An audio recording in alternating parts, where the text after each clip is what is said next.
여기서 팁.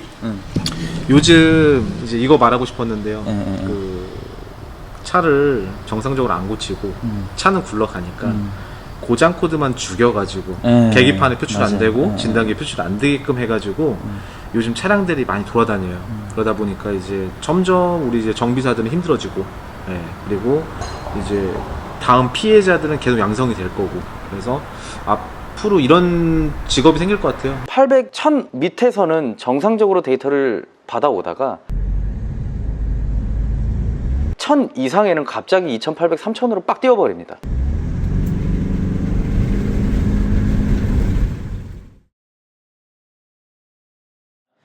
이 차량은 산타페 DM 차량이고 2000cc에 2014년식 주행거리는 95,000km예요.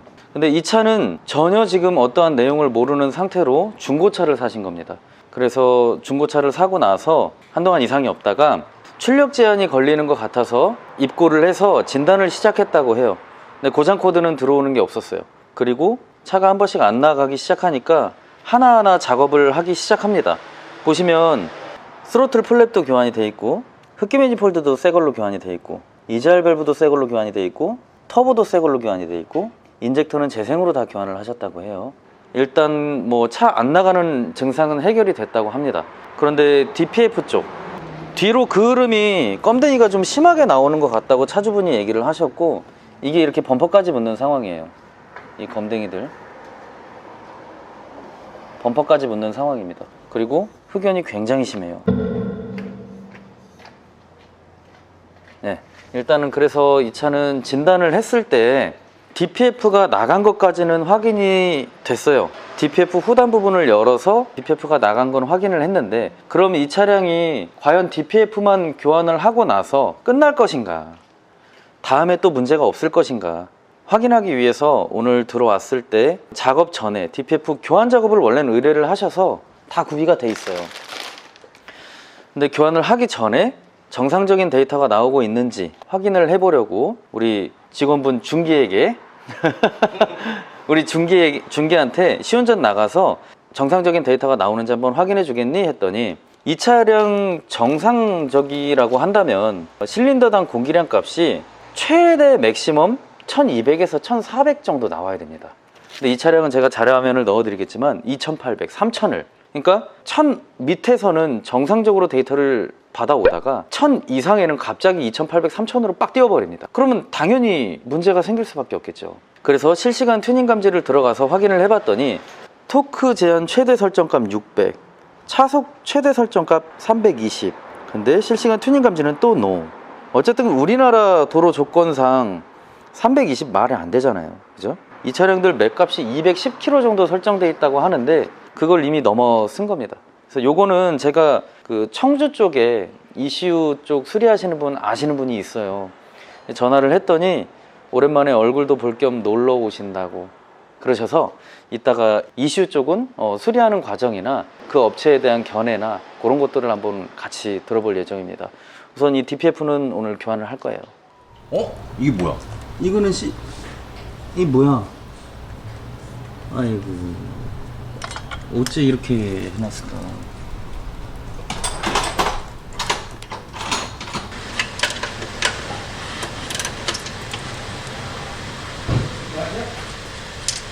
더블 너트를 치네.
완전히 확 녹거나 그러진 않았는데 군데군데 파손이 좀 의심이 되는 것 같아요. 막 가루가 막 이봐. 와, 엄청나네. 그리고 요거는 진짜 뭐라고 하기 싫은데 이런 고열이 들어가는 부위에다가 이게 뭘까? 실런트를 쓴 것 같은데 이 고열에는 실런트 아무런 이런 의미 없어요. 다 갈라지는 것 좀 봐.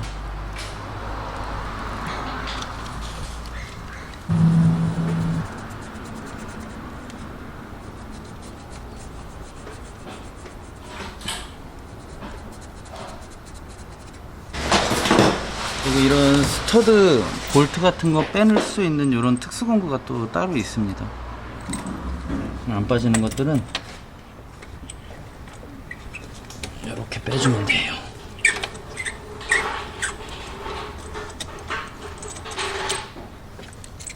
이렇게.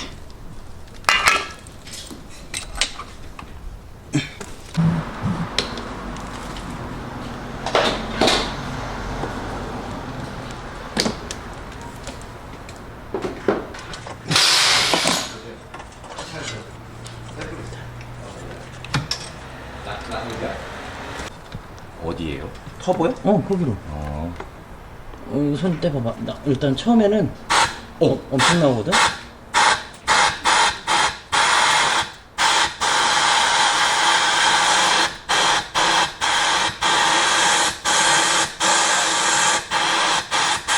나와? 예, 괜찮은 것 같은데? 오케이. 쿨러도 괜찮고. 쿨러 괜찮고. DPF만 교환하면 되겠다. 저압이잘 타입들은 네. 항상 여기까지 확인해줘야 돼. 저압이잘 쿨러가 막혔거나 네. 이머전시 필터가 막히면은 안 되거든.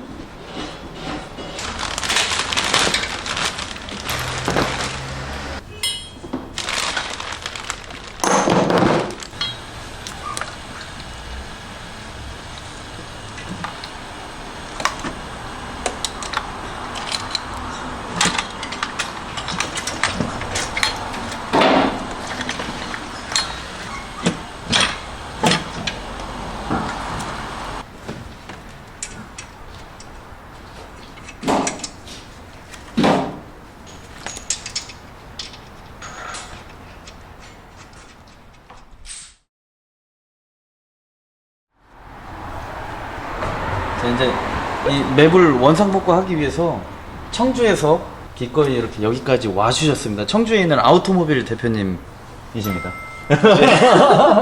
안녕하세요. 아우토모빌 대표 박민재입니다. 그래갖고 오늘은 딴 건 아니고 일단 지금 이 차가 이제 DPF랑 이것저것 근데 고장 증상이 뭐였어요, 이 친구? 처음에는 차가 안 나간다고 차가 울컥거린다 그랬죠? 안 나간다고? 차주분이셨구나. 네, 차주분이세요. 차주분 옆에 계십니다. 아, 차가 안 나가는 것 때문에 그렇게. 100km에서 가속이 안 돼. 아 림프가 계속 들어갔었나 보구나. 100km에서 계속 가속이 안 되는 것 때문에 지금 안 바꾼 게 없어요. 싹 털었어요? 네. 그러니까 전에 갔던 데에서 흡기 매니폴드, 스로틀 밸브, 요거는 오늘 제가 그냥 교환해놨고, 터보, DPF 지금 작업하는 거고요. 다 갈았어. 인젝터도 다 가른 거. 그리고 해결이 안 돼서 지금 일단 그 림프홈 들어가는 거는 해결이 됐는데 또 이제 이후에 고장이 날 수 있으니까. 지금 이제 범퍼까지 매연이 막 튀는 상황. 아, 흰색 범퍼에 막 껌댕이가 막 잔뜩 튀고 있는 상황이라 아직도 문제 있다 해서 들어왔는데 데이터를 보니까 이제 맵을 건드려 놓은 차 같더라고요. 아까 전에 유선으로 전화했을 때처럼 네, 네, 네. 이제 실시간 튜닝 감지 했었을 때 값이 순정 값이 아니었다. 네. 뭐 실린더당 공기량 값이 막 악셀 밟아버리면 막 2,800, 3,000까지 넣어버리니까 말도 안 돼. 일단 뭐 제가 온 이유는 일단 이제 이 차량 같은 경우에는 이제 저는 이제 현업이 이제 ECU 매핑 쪽 튜닝을 하고 있는데 제가 이제 이 차 아까 유선으로 말씀드렸어요. 원래도 이제 DPF가 뭐 매핑을 안 하든 원래 잘 망가지는 차량이에요. 희한하게 똑같이 이제 안 엔진이 올라가는데도 불구하고 이 차량 같은 경우에는 DPF가 고장이 좀 유독 잘 나요. 네, 그러다 보니까 근데 이제 굳이 이제 뭐 출력을 원하시질 않는데 매핑이 돼 있으면 굳이 뭐 매핑을 하실 필요가 없잖아요. 그러니까 안전하게 타는 게 좋을 것 같아가지고 제가 온 거고요. 일단은 아마 이제 요새 그 DPF 개선 매핑이라고 그래가지고 ECU 쪽 로직에서 그 DPF 쪽에 오류를 일으켜요. 그래서 500이 한 번에 터지게. 네. 늘려버린 거죠? 네, 그게 뭐지? 터지는 재생 DPF 사이클. 재생, 네, 사이클 자체가 예를 들어 정상적으로 뭐 한 뭐 100km, 200km 한 번씩 터지는 거를 500에 강제 구동 되게끔 만드는 매핑을 많이 해요. 근데 그게 이제 사실 저희 집에도 많이 들어와요. 저는 이제 DPF 쪽 로직을 안 건드려요. 왜 이제 안 건드리냐면 첫째로 불법이에요. 환경법에 걸리기 때문에 그 튜닝을 안 하고 있고 요새 동호회 유행처럼 번지고 있는데 제가 이제 그거에 대한 좀 뭐랄까 이제 꼭 저희 같은 계통에서 뭐 업체들 뭐 죽이려고 그러는 게 아니라 일단 첫째로 불법이잖아요. 그러다 보니까 정상적인 튜닝을 장려하고 있는 편이고 그리고 지금 상태에서는 이렇게 이제 DPF가 강제로 돌게 되면 슈트량이 굉장히 많이 쌓여요. 그러다 보면 어떻게 돼요? 막히잖아요. 막히죠. 막혔을 때 어떻게 배기온이 떴을 때 이빨의 온도가 올라가거나 똥을 못 싸잖아. 응. 그럼 처음에 우리 뚫어버리거나. 네, 제가 뵙기 전에 우리 저기 뭐냐 닌자 TV 처음으로 본 게 사실 DPF 때였어요. 저는 처음 한 게. 그래서 야 매핑하면 야 죽어 얘들아 하면 안 돼. 그게 이제 제가 이제 접한 컨텐츠가 처음에 그거였거든요. 옛날에 그래도 불과 벌써 한 4, 5년 전쯤 된 것 같아요. 그래서 이제 그때는 제가 이제 이렇게 뵙지도 못했을 텐데 이제 꼭 매핑을 해서 죽는 게 아니라 하면 안 되는 튜닝들이 있다는 거죠. 네, 네. 네, 그래서 정상적인 튜닝을 전 장려하고 있고 그리고 오늘 이제 제가 다른 거는 뭐 안 하고 대충 제가 뭐 그냥 말만 들어도 이제 업체별 시그니처 아까 얘기했던 거 그게 있다 보니까 그냥 어떤 작업이 이루어졌을 거다 이제 생각이 들어가지고 되게 간단하게 오늘 처리를 하려고 그래요. 그냥 이제 이 차가 정상적으로 굴러갈 수 있게끔 처음 상태로 그러니까 세팅을 해서 원복. 네, 네네. 원복을 해서 하나 아셔야 될 게 뭐 여느 업체에서 했다 그래가지고 원복이 안 되는 건 아니에요. 이제 얘네마다 이제 차량이 출고될 때마다 생산분에 따라서 소프트웨어가 동일하거든요. ECU 소프트웨어가 그래서 이제 품번이 존재하는 이유는 소프트웨어가 틀려가지고 ECU 하드웨어적인 그런 구조는 다 같은데 그 안에 내부에 있는 로직 자체가 틀려가지고 품번이 존재하는 거거든요. 그래서 오늘은 이 차량에 맞게끔 제가 소프트웨어를 원복시키고 그리고 이 차주분께서 스트레스 받지 않게끔 차량을 잘 탈 수 있게 한번 마무리를 지어보겠습니다. 네, 감사합니다. 일단은 지금 순정 데이터를 확보했고 우리는 이제 출고 시 순정 데이터를 넣어줄 겁니다. 네. 자 여기서 버튼을 누르면 이제 데이터를 쓰는 거예요. 여기다가 그래서 이렇게 두면 네, 통신이 시작되고 이제 데이터가 들어갑니다. 이제 막 분석까지 해서 알려드리고 싶었는데 그렇게 하지 못하겠는 건 꼭 내가 잘난 것처럼 보여지니까 그거 싫어가지고 네. 왜 이 차가 망가졌는지에 대해서도 분석이 다 가능하거든요. 네. 일단은 뭐 너무 애석하긴 한데 이 튜닝 시장 자체가 이렇게 어려워요. 이게 차주분이 원했고 알고 있었고 이슈 맵을 한 거면 그냥 그러려니 하는데 그쵸. 전 차주가 해놓고 중고차 시장에 이렇게 나왔고 모르는 상태로 구매했고 그럼 이제 그 다음 사람들은 이렇게 고통받는 거예요. 그렇죠. 사실상 이제 매핑을 해서 관리할 필요는 없는데 누가 하느냐 거기에 따라 실력 차이 그리고 이제 내구성 보장 이런 게 너무 천차만별이어가지고 그래서 이제 뭐랄까 근데 이거 튜닝이라 사실 너무 주관적이어가지고 뭐라 말을 못하겠어요. 일단은 이 상태가 되면 우리가 이제 정상적인 차량이 되니까 네 아마 이제 큰 문제는 없으실 것 같아요. 네. 근데 사실상 뭐 매핑을 하든 안 하든 고장이 나는 거는 맞는 건데 네. 근데 정말 이제 아까 얘기했던 실력 그리고 이제 운전 습관 네. 습관도 매우 중요하고 진짜 뭐 가혹하게 계속 밟아지기면 누가 살아남아. 네, 이게 아까도 얘기하셨었지만은 그 문제가 있는 그 시점에도 고장 코드를 단 한 번도 띄우질 않았어요. 아 여기서 팁. 요즘 이제 이거 말하고 싶었는데요. 그 차를 정상적으로 안 고치고 차는 굴러가니까 고장 코드만 죽여가지고 계기판에 표출 안 되고 진단기에 표출 안 되게끔 해가지고 요즘 차량들이 많이 돌아다녀요.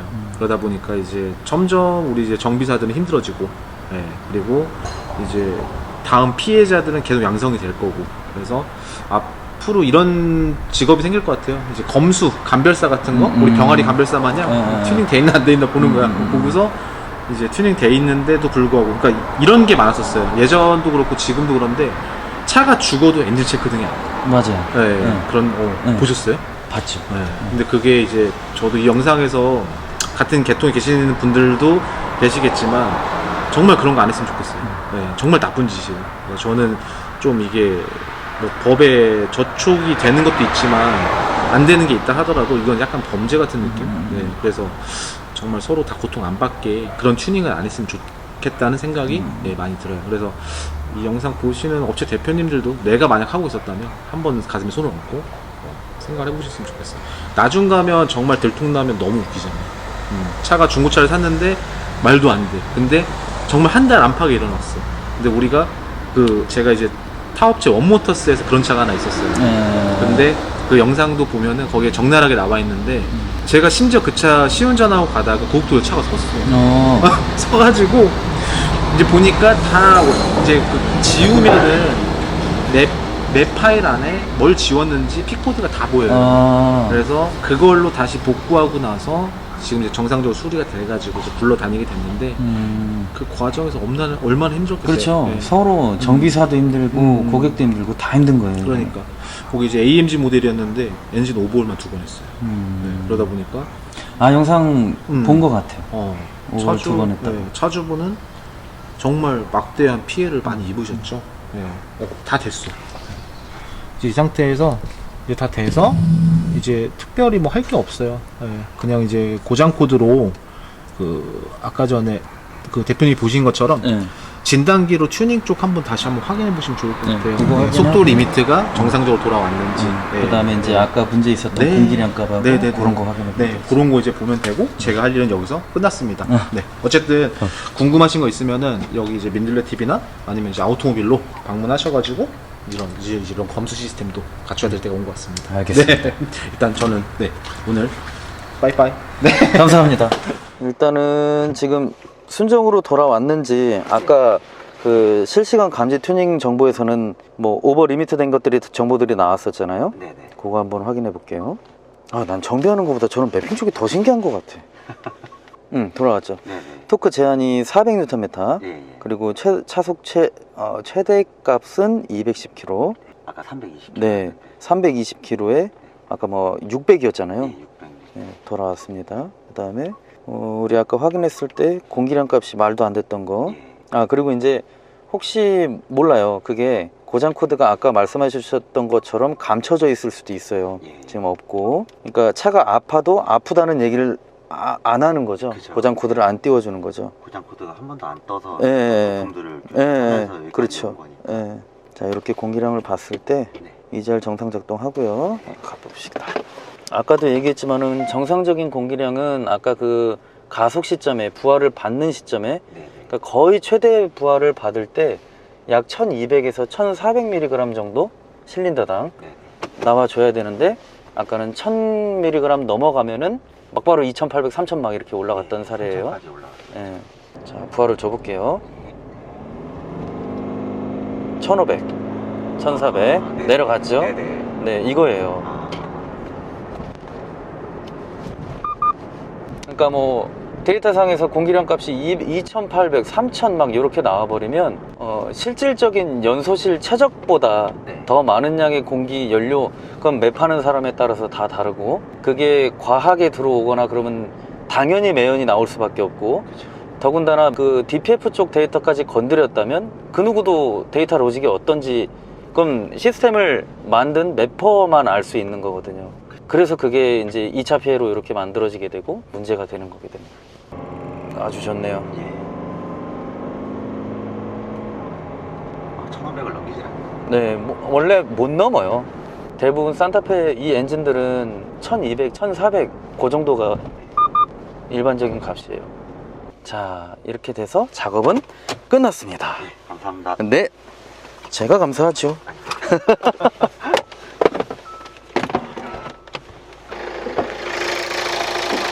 엔딩 멘트는 우리 내일 찍읍시다. 자, 이렇게 해서 산타페 DM 차량은 출고가 정상적으로 잘 되었고요. 이게 차주분이 매핑이 돼 있는지 모르고 중고차로 차를 구입을 하신 거잖아요. 실제로 이런 사례가 또 없다고는 보기 어려울 것 같은데 이제는 진짜 중고차를 살 때 맵도 순정 데이터인지 아닌지 확인을 반드시 좀 해볼 필요가 있지 않을까 생각이 좀 됩니다. 그러니까 이게 원래 중고차로 나가기 전에 차주분과 뭐 매핑하신 분과 서로 이야기가 완만하게 잘 됐고 본인이 원해서 그렇게 매핑이라는 튜닝을 했을지언정 차량을 판매할 때는 원복을 시키거나 뭐 그래야 되는 좀 과정이 필요하지 않을까 생각을 해보고요. 지금 이번 사례 같은 경우는 뭐 고장 코드부터 시작해서 맵이 어떻게 지금 만져놨을지까지는 제가 알지 못하지만, 그리고 그것까지 분석을 해본 건 아니지만 고장 코드가 분명히 하나도 들어오지 않았고 그로 인해 100km 조금 넘어가면은 리밋이 걸리기 시작했고 차량 출력 제한이 걸려서 차가 안 나가고 고장 코드는 안 나오는 상황이고, 그 상태에서 저희 집에 들어오기 전에 일단은 수리를 하나씩 시작을 해보신 것 같아요. 그래서 이거 해보고 저거 해보고 저거 해보고 갈다 보니 해결은 하셨다고 합니다. 차량 나가는 것 자체는 이제 출력 제한이 걸리지는 않는데, 차주분이 호소하시는 거는 이제 차가 흰색 차였다 보니까 닦아내도 계속해서 범퍼 쪽에 검댕이들이 묻어난다는 거였어요. 그래서 처음에는 DPF를 교환을 해달라, 그래서 입고가 된 겁니다. 근데 잘 아시겠지만은 DPF라는 거는 필터기 때문에 앞에서 혼합비가 맞지 않아서 틀어져서 흡연이 많이 쌓여서 또 잘못되는 거는 어떻게 막을 수가 없어요. DPF를 교환한다 해서 그 필터가 또 안 막히라는 법이 없고 필터가 또 잘못되지 않으리란 법이 없어요. DPF 필터는 너무 많이 제가 보여드렸지만은 금속이죠. 금속 필터입니다. 우리 정수기 필터, 뭐 비데 필터, 그런 종이 필터처럼 얘는 금속 필터예요. 금속 필터. 다시 한번 제가 말씀을 드릴게요. 모르시는 분들도 계실 테니까. 이게 바로 DPF 장치에서 뜯어낸 DPF 담체인데, 이거는 요렇게, 원래는 요렇게 큰 게 지금 제가 요렇게 잘라놓은 거예요. 자, 요렇게 보면 반대쪽도 마찬가지고요. 이쪽이 뚫려 있으면 반대쪽은 막혀 있고, 이쪽이 막혀 있으면 반대쪽은 뚫려 있습니다. 즉 그 얘기는 배기가스랑 입자상 물질이 섞여서 이 구멍 안으로 들어가게 되고, 가스는 이 격벽을 통해서 이쪽으로 해서 나가게 되는 거예요. 이렇게 통과해서, 혹은 이런 식으로 통과해서. 그러면 이 막힌 부분을 매연이 통과하지 못하고 걸러지게 되고 가스만 나가는 게 DPF 기본 개념이에요. 자, 그러면 옆으로 이렇게 돌려봤을 때 여기 검댕이들이 보이죠? 실제로는 이 밑에부터 검댕이들이 쌓이기 시작을 했을 거예요. 그리고 재생이라는 과정을 통해서 이렇게 타고 남은 재가 색이 이렇게 변한 거죠. 그래서 여기 보면은 이 흑연들이 보일 거고 타고 남은 여기 재들이 보일 거예요. 그래서 이 재들이 우리가 DPF 클리닝이라는 과정을 하면서 이 재를 충분히 최대한 빼준다라는 데 목적이 있고, 여러분들 보시기에 아시겠지만 구조상 100%의 재를 빼기는 어려운 게 사실이에요. 그래도 최선을 다해서 최대한 많이 빼서 더 오랫동안 사용하는 데 목적이 있는 거고, 그래서 여기 보면 여기에 이렇게 구멍에 흑연들이랑 그리고 어느 정도 탄 재들이랑 이렇게 다 속에 다 들어있죠. 이 보면 한쪽은 들어있고 한쪽은 안 들어있는 걸 볼 수가 있어요. 한쪽은 들어있고 한쪽은 안 들어있고, 한쪽은 들어있고 한쪽은 안 들어있고. 자, 그러면 이제 이 DPF 모양 구조에 대해서는 확실하게 이제 머릿속에 정리가 되셨잖아요. 그러면 이 DPF라는 게 깨지거나 녹기 전에는 흑연이 밖으로 튀어나오지 않는다라는 것을 그래서 알 수가 있는 거예요. 그래서 흑연이 밖으로 튀어나온다고 해서 무조건 잘못됐다 말할 수는 없지만, 왜냐면 이 격벽의 사이즈보다도 더 작은 입자상 물질들은 통과할 수 있기 때문에, 그래서 100% DPF에 문제가 있다고 보기는 어렵지만 문제가 있을 수도 있다라고 추측을 해볼 수 있는 거예요. 그래서 일반인들은 사실상 스캐너라든지 이런 걸로 알 수가 없기 때문에 간접적으로 쉽고 빠르게 확인할 수 있는 방법이 이런 방법을 사용을 하고, 만약에라도 이제 흑연이 살짝이라도 나오기 시작했으면 그때 이제 정비소에 입고해서 DPF의 차압값이라든지 정상적으로 온도가 올라가는지, 재생 사이클은 나오는 차도 있고 안 나오는 차도 있지만 재생 사이클이 나오는 차량들이라면 재생 사이클에 몇 킬로에 한 번씩 재생을 했는지, 아니면 뭐 현대기아 차들 기준으로는 지금까지 타고 오는 거를 고객과의 문진을 통해서 몇 킬로 주행하고 오셨냐, 오는 중간에 재생을 했는지, 그런 것까지도 좀 알 수가 있거든요. 유추할 수 있거든요. 그래서 그런 식으로 접근을 하시면 되고, 우리가 매핑을 한 차들이 왜 진단 자체가 안 되냐면 정상적인 데이터가 아니기 때문에 기준 데이터가 차량 순정 당시에 출고가 되었을 때 이렇게 아까 사진에서 보여드렸던 것처럼 리밋이라는 게 걸려 있고 정상적인 범위 내에서 공기량 값, 연료량 값, 뭐 부스트 압력 제어 등 이런 것들이 정상차들에 비해서 진단이 돼야 되는데 맵을 건드려나 버리면은 그 매핑을 수정한 사람에 따라서 다 틀려버립니다. 그러니까 진단 자체가 굉장히 어려워져요. 그렇다라고 해서 오늘 영상 만드는 취지가 매핑이 다 잘못됐다, 매핑이 다 나쁘다 이런 거는 아니거든요. 그런 건 아닌데 청주에 아우토모빌 대표님이 오셔서 뭐 어제 또 저녁에 차량을 출고하고 이런저런 얘기를 좀 하다 보니 앞으로의 시장에서는 이제는 이게 이런 경우가 있거든요. 우리가 스캐너로 실시간 튜닝 감지를 보더라도 오늘처럼 이렇게 속도 제한이 210km가 나와야 될 차가 정상적인 차라면 뭐 한 320km에 설정이 돼 있고 최대 토크 값도 막 오버돼서 올라가 있고 이렇게 우리가 튜닝 그 스캐너로 볼 수 있으면은 지금처럼 볼 수 있으면은 참 그게 도움이 많이 되는데 그것마저도 숨길 수가 있다고 하거든요. 이런 경우에는 정비사가 이 차가 맵을 했는지 아닌지 그러면 다른 이제 공기량 값 데이터나 연료량 데이터나 아니면 내가 실제로 타고 운행을 나가봐서 몸으로 느껴지는 체감이나 이런 걸로 구분을 해야 되는데 사실상 그게 쉽지 않아요. 아무튼 이런 피해가 앞으로도 나오지 않았으면 좋겠고 아무튼 긴 영상 시청해 주셔서 감사하고 저는 그럼 다음번 영상에서 다시 뵙도록 하죠.